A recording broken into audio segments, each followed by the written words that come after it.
Hi, my name is Dr. Mark Jones, and I'm a licensed marriage and family therapist in San Antonio, Texas.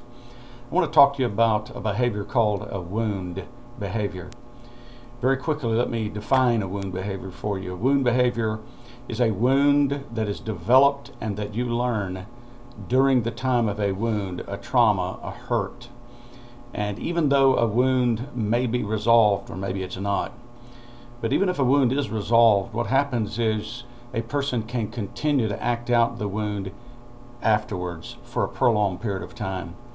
And I often have people tell me that they've resolved their issues, they've addressed their issues. Then I have other people tell me they have not. So regardless of which category you think you're in, I want you to begin to examine your life and ask yourself, do I have a wound behavior? A behavior that looks like a wound, a behavior that is caused by a wound or was caused by a wound. And the way that you can know that you have a potential wound behavior is wound behaviors often create hyper or oversensitivities to a certain theme, a certain topic. For example, you can be hypersensitive to rejection. It may not be true rejection. There may be no one really rejecting you, but you feel the feelings of rejection when you're talking to somebody. They make certain expressions. They don't smile, whatever it might be. And you have oversensitivities to the theme of rejection, or maybe it's abandonment, or maybe it's betrayal, or maybe it's feelings of not being loved.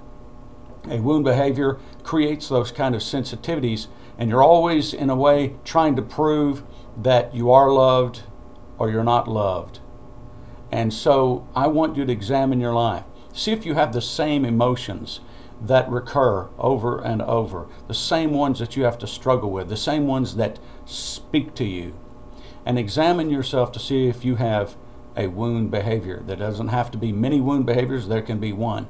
But begin to look at your life. A wound behavior will rule you, it can torment you, and if you are tired of dealing with the same issues over and over and over, I want you to look at my website, drmarkjones.org, and call me. God bless you and stay encouraged.